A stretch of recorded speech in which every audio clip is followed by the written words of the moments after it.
बिस्मिल्लाहिर्रहमानिर्रहीम। अस्सलाम वालेकुम नाज़रीन, आप यूट्यूब चैनल देख रहे हैं। मैं इमरान खान हूँ। सबसे पहली ख़बर जो है वो पाकिस्तान तहरीक इंसाफ के सोशल मीडिया में इस वक्त काफ़ी बेचैनी है। सोशल मीडिया के लोग ख़ास तौर पे रऊफ़ हसन साहब को, जो तर्जुमान है पाकिस्तान तहरीक इंसाफ के, उनको और कुछ लोग जो है वो बैरिस्टर गौहर को भी तनकीद का निशाना बना रहे हैं। ये मामला शुरू होता है इमरान खान साहब के एक ट्वीट से। उनके अकाउंट से एक ट्वीट किया जाता है। आप सब जानते हैं कि इमरान खान साहब जेल में बंद है और उनका अकाउंट जो है वो उनकी सोशल मीडिया टीम चला रही है। सोशल मीडिया टीम के कुछ लोग पाकिस्तान में मौजूद हैं, बहुत सारे लोग हैं, बेशुमार ही हैं, और वो कंट्रोलेबल तो है ही नहीं सोशल मीडिया। यानी मुझे अच्छी तरह याद है फवाद चौधरी ने एक दौर में कहा था कि सोशल मीडिया को हम कंट्रोल नहीं करते, बल्कि बाज़ औक़ात सोशल मीडिया हमें कंट्रोल करता है।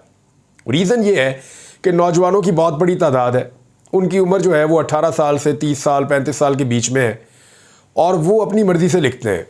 बाद औक़ात वो अपनी पार्टी के ऊपर बहुत तनकीद करते हैं, इमरान खान साहब के फ़ैसलों पे भी तनकीद करते हैं, और वो किसी की बात नहीं सुनते, और ये पढ़े लिखे नौजवान हैं।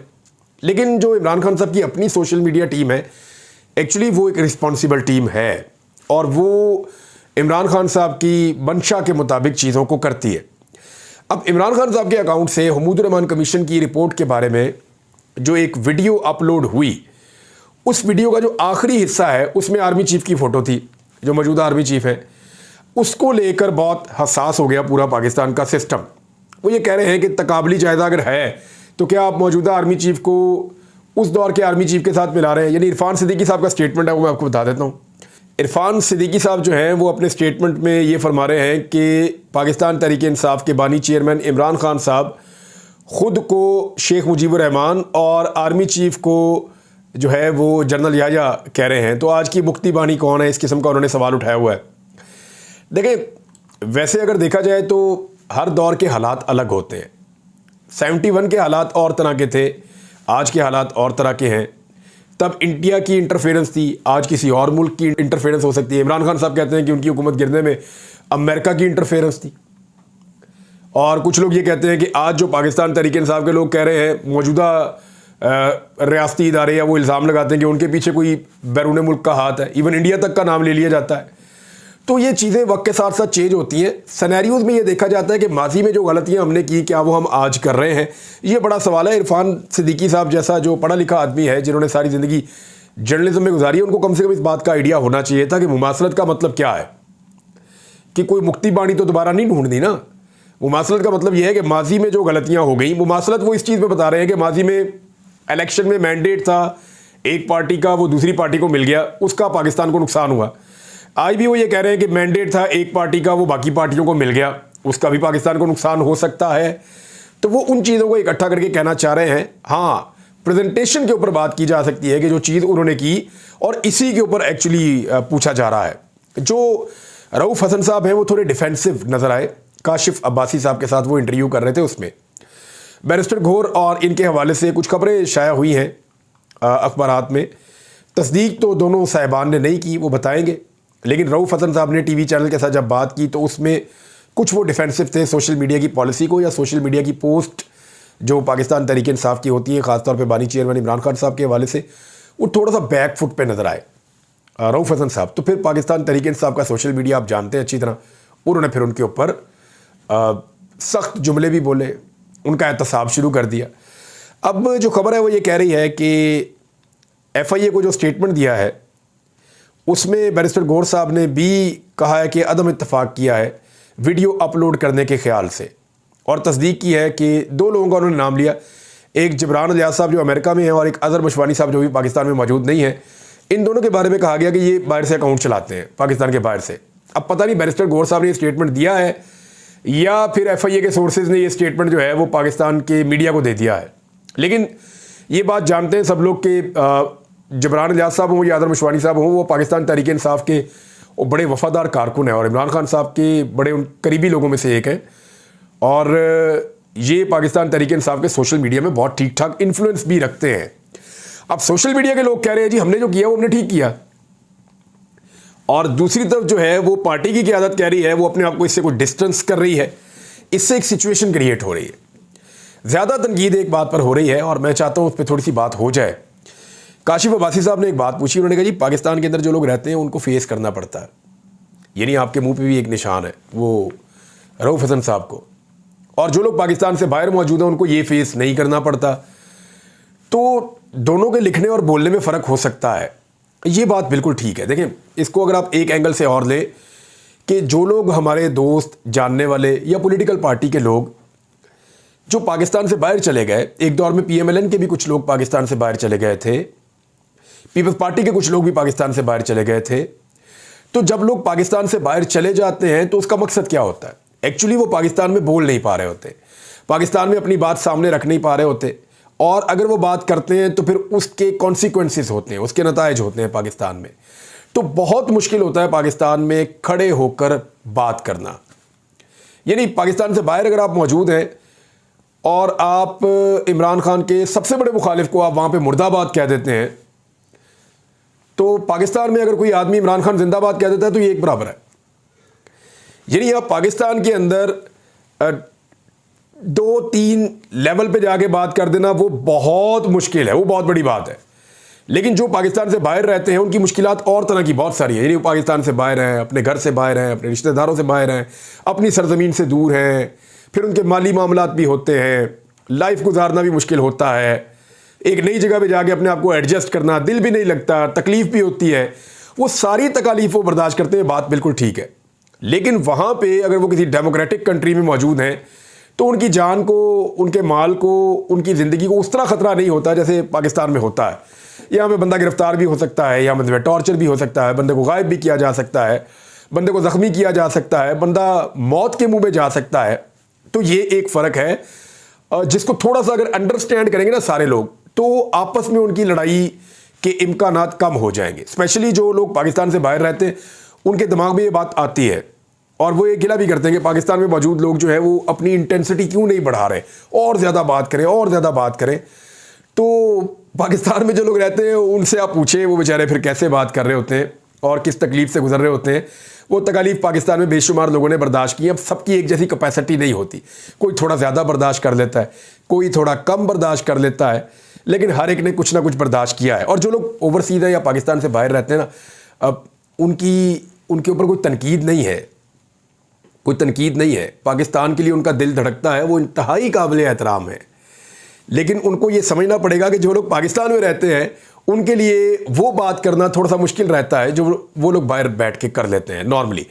मेरे ख्याल में इतना काफ़ी है, ये चीज़ लोगों को समझ आ जाएगी। दो बड़ी इंपॉर्टेंट और चीज़ें हैं जो मैं आपके सामने रखना चाहता हूँ। एक तो मियाँ महमूद रशीद साहब, उनके हवाले से ख़बर है उनकी तबीयत बहुत ख़राब थी और उसके बावजूद उनको अस्पताल से अपेंडिक्स का ऑपरेशन करने के बाद डिस्चार्ज कर दिया गया है। मोहम्मद उमैर साहब ने इसको रिपोर्ट किया। वो ये लिखते हैं कि तहरीक इंसाफ के मरकज़ी रहनुमा मियाँ महमूद रशीद, उनको सर्विसेज अस्पताल से डिस्चार्ज कर दिया गया है। अहले खाना ने मियाँ महमूद रशीद को अस्पताल से जबरी डिस्चार्ज करने की मजम्मत करते हुए कहा कि मियाँ महमूद रशीद की 2 दिन कबल अपेंडिक्स फटने पर सर्जरी की गई थी। अपेंडिक्स का जो ऑपरेशन होता है ना, ये पहले पेन आपको शुरू होती है, दर्द काफ़ी ज़्यादा आपकी बढ़ती है। मेरा क्योंकि अपेंडिक्स का ऑपरेशन हुआ है, जब दर्द आपकी काफ़ी बढ़ती है तो फिर आपको ये ऑपरेट करवाना पड़ता है। लेकिन अगर खुदा न खास्ता अपेंडिक्स फट जाए तो ये बड़ा सीरियस इशू हो जाता है। इसमें खुदा न खास्ता ये बहुत सीवियर प्रॉब्लम हो सकती है इंसान को, ये तो जान पे बन जाती है। तो उसमें वो ये बता रहे हैं कि 2 दिन कबल अपेंडिक्स फटने पर उनकी सर्जरी की गई। मियाँ महमूद रशीद का अपेंडिक्स फटने पर मैदा शदीद मुतासर हुआ। पंजाब हुकूमत ने ज़बरदस्ती महमूद रशीद को अस्पताल से जेल शिफ्ट कर दिया है। शदीद गर्म मौसम में महमूद रशीद का ज़ख्म ख़राब होने का खदशा बढ़ गया है। महमूद रशीद को इस हालत में जेल शिफ्ट करना इंसानी हुकूक की पामाली है। डॉक्टर हसन महमूद जो उनके साहबजादे हैं मियाँ महमूद रशीद साहब के, वो ये बता रहे हैं मियाँ साहब खुद चलते हुए पैदल जो है वो अपनी उस गाड़ी में गए एम्बुलेंस में, वहाँ से उनको वापस जेल शिफ्ट कर दिया गया। मियाँ नवाज शरीफ साहब का मुझे याद है अच्छी तरह, जब मियाँ महमूद रशीद की हुकूमत थी तो यास्मीन राशिद साहबा वो भी हुकूमत में थी, तो नवाज शरीफ साहब अस्पताल आए तो 3-4 कमरे साथ वाले जो हैं वो सज गए थे। उनके सारे रिश्तेदार वहाँ पे मौजूद रहते थे। मियाँ साहब के लिए स्पेशल अरेंजमेंट्स किए गए थे अस्पताल के अंदर, वॉशरूम्स के अंदर, हर चीज़ के अंदर, और फूलों के गुलदस्ते हर वक्त, कारकुनों की तादाद आ रही है जा रही है, लीडर्स हर वक्त मियाँ नवाज शरीफ साहब के आसपास उनकी पार्टी के रहते थे। तो मियाँ साहब को बहुत फैसिलिटेट किया गया था। लेकिन अनफॉर्चुनेटली मियाँ साहब ने या उनकी साहबजादी ने कुछ नहीं सीखा। मुश्किल वक्त से, और जैसे ही उनके पास आसानी का वक्त आया तो उन्होंने दूसरों के लिए उसी पंजाब को जहन्नुम बनाकर रख दिया है। एक मिसाल आपको मैं और दे देता हूँ। सनम जावेद को अब गुजरांवाला रावली कैंट के एक मुकदमे के अंदर गिरफ्तार करके बहुत बड़ी तादाद में पुलिस आई और उनको गुजरांवाला शिफ्ट कर दिया गया है। सनम जावेद कौन है जी? एक पाकिस्तान तहरीक इंसाफ की कारकुन, एक आम कारकुन, जैसे बहुत सारे कारकुन आते हैं सड़कों के ऊपर एहतजाज करते हैं, और 9 मई में मुकदमे के अंदर उनको शामिल किया गया। मुमकिन है 9 मई के अंदर ये मुलविस भी हों, लेकिन एक मुकदमा हो सकता है ना।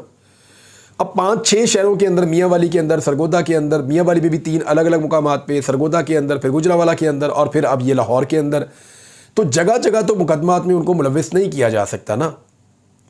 तो मेरी उनके शौहर से बात हुई, वो बेचारे रात 12 बजे तक जेल के बाहर खड़े रहे कि उनकी रोबकारें जमा हो गई हैं, उनकी तमाम केसेस में ज़मानतें हो गई हैं, लिहाजा उनको रिहाई मिल जानी चाहिए। लाहौर हाई कोर्ट में ये पटिशन मियाँ अली इशफाक साहब ने दायर की थी। मेरी मियाँ अली इशफाक साहब से भी बात हुई थी इस बारे में। उन्होंने कहा जी अब ये आज़ाद हो जाएंगी, क्योंकि लाहौर हाई कोर्ट में ये यकीन दहानी हुकूमत की जानिब से करवाई गई थी कि इनके ऊपर ये आखिरी केस है, अगर इस केस में ये निकल जाती हैं तो ये रिहा हो जाएंगी। फिर लाहौर हाई कोर्ट ने रिहाई का हुक्म जारी कर दिया, तो तमाम केसेस में बेल हो चुकी है। मियांवाली के 3 केसेस में भी बेल मिल गई थी, और अब बजाय इसके कि उनको रिहा किया जाता, 2.5 घंटे तक उनके घर वालों को इंतज़ार करवाया गया। वो सारे इंतज़ार कर रहे थे कि आखिरी रोबकार जमा हो गई, सब काम ठीक हो गया, अभी सनम जावेद बाहर आएगी, हम उसको लेकर घर चले जाएंगे। ये उनके घर वालों का आइडिया था। फैमिली के लोग भी पहुंचे हुए थे, उनके शौहर भी, माँ बाप सब गए हुए थे।